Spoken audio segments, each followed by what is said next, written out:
আমার যদি অপরাধ হয়ে থাকে জয় বাংলা জয় বঙ্গবন্ধু বলার কারণে, তাহলে আমি সেই অপরাধী হতে চাই।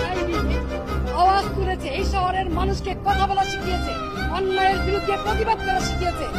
আজকে সেই আইবিকে কিসের জুলুমে, কিসের কারণে, কি কারণে গ্রেপ্তার করা হচ্ছে আমি ঠিক চাই না। বর্তমান যারা সরকার আছেন সাম্যের কথা বলেছেন, বৈষম্যের বিরুদ্ধে আপনারা আন্দোলন করেছেন, সরকার হটিয়ে নতুন সরকার এসেছেন, তাহলে কি এই বৈষম্য? তাহলে অনেস্ট রাজনীতি, সততার বিষয় মূল্যায়ন। আমাদের প্রান্তীয় মেয়র ডাক্তার আইবিকে পুলিশ নিয়ে যেতে এসেছে। আপনারা সবাই জানেন তিনি একজন নিরপরাধ মানুষ।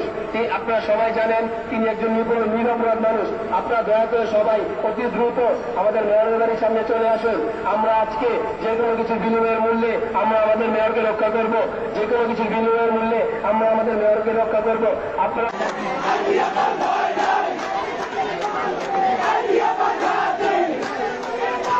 জানতে চাই, বর্তমান যারা সরকার আছেন সাম্যের কথা বলেছেন, বৈষম্যের বিরুদ্ধে আপনারা আন্দোলন করেছেন, সরকার হটিয়ে নতুন সরকার এসেছেন, তাহলে কি এই বৈষম্য?